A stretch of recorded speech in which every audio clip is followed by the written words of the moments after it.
11th के student ध्यान दें। आज के इस वीडियो में मैं आपको वार्षिक परीक्षा के लिए हिंदी का मॉडल पेपर बताने वाली हूँ इस वीडियो में। तो अच्छे से देखिएगा और स्क्रीनशॉट के माध्यम से क्वेश्चनों को कंप्लीट करिएगा। तो देखिए, हिंदी और इंग्लिश मीडियम दोनों ही तरीके से मैं बताने वाली हूँ, तो डरने की आपको कोई जरूरत नहीं है। तो देखिए, पहला प्रश्न होगा आपका। पहला प्रश्न है, सही विकल्प चुनिए। तो हिंदी कविता का जागरण काल किस युग को माना जाता है? तो भारतेंदु युग को। कबीर ने कुम्हार को किसका प्रतीक माना है? तो ईश्वर का। खड़ी बोली गद्य की प्रथम रचना है? तो गोरा बादल की कथा। बेबी हालदार घर के मालिक को इस नाम से पुकारती थी? तो तातुस नाम से। संचार शब्द की उत्पत्ति चर धातु से हुई है, इसका अर्थ है चलना। झोला है एक, तो तद्भव शब्द है। तो देखिए, इस तरीके से आपका पहला प्रश्न आंसर सहित कंप्लीट हुआ। इसी तरीके से दूसरा प्रश्न आपका, रिक्त स्थानों की पूर्ति कीजिए। आदिवासियों में शराब पीने की बुरी लत पड़ती जा रही है। कवि पाश को पूरा नाम अवतार सिंह संधू पाश है। मैं लावारिश हूँ, दबे हुए आदमी ने बड़ी मुश्किल से कहा। मरुभूमि में रेत की सतह के नीचे खड़िया पत्थर की एक पट्टी चलती है। और डिकोडिंग एनोकोडिंग की उल्टी प्रक्रिया है। और आदि कवि वाल्मीकि कृत रामायण एक महाकाव्य है। तो देखिए, इस तरीके से आपका दूसरा प्रश्न कंप्लीट हुआ आंसर सहित।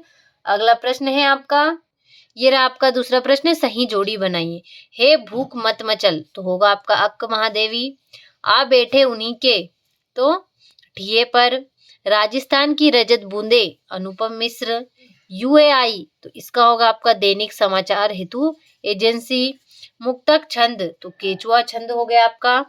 आगे आपका तुम घर मत जाओ, तो इसका होगा आपका निषेधवाचक वाक्य। अंदर बाहर, तो होगा शब्द युग्म। तो देखिए, इस तरीके से आपका तीसरा प्रश्न सही जोड़ी भी कंप्लीट हुआ। चौथा है आपका, एक वाक्य में उत्तर दीजिए। तो पद्मावत किस कवि की रचना है? तो मलिक मोहम्मद जायसी की। माली दौड़ा दौड़ा किसके पास गया? तो चपरासी के पास गया। अजंता की दीवारों पर बने चित्रों को किसने बनाया? तो बौद्ध के भिक्षुओं ने। भारत का पहला समाचार वाचक किसे माना जाता है? तो नारद जी को। किस कवि की पहचान एक बिंबधर्मी कवि के रूप में है? तो शमशेर बहादुर सिंह की।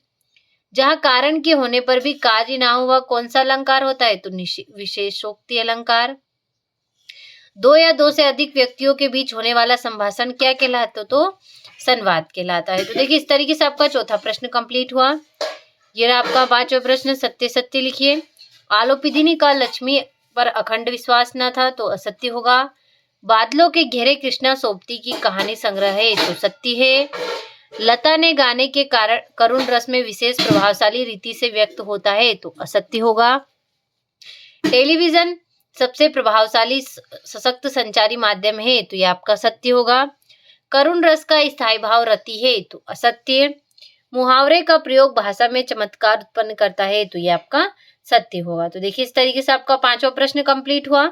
ये रहा आपका छठा प्रश्न। तो देखिए, अच्छे से स्क्रीनशॉट ले और कंप्लीट करें इन प्रश्नों को।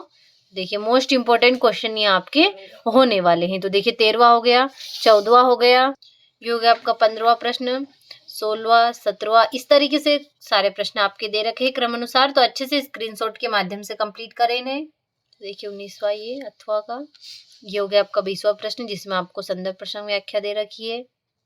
देखिए, ये हो गया आपका 21वां प्रश्न, ये हो गया आपका 22वां प्रश्न और ये हो गया आपका 23वां प्रश्न। तो देखिए, इस तरीके से आपको कुल 23 प्रश्न देखने को मिलने वाले हैं। सारे आपके मोस्ट इंपोर्टेंट क्वेश्चन है। तो देखिए, इन्हें अच्छे से कंप्लीट करिएगा। और अगर रही आपके आंसर की बात, तो अगर आपको आंसर ना भी मिले तो अगले वीडियो में मैं आपको फुल सॉल्यूशन के साथ बताने वाली हूँ। तो अभी के लिए इन प्रश्नों को अच्छे से स्क्रीनशॉट के माध्यम से कंप्लीट करें।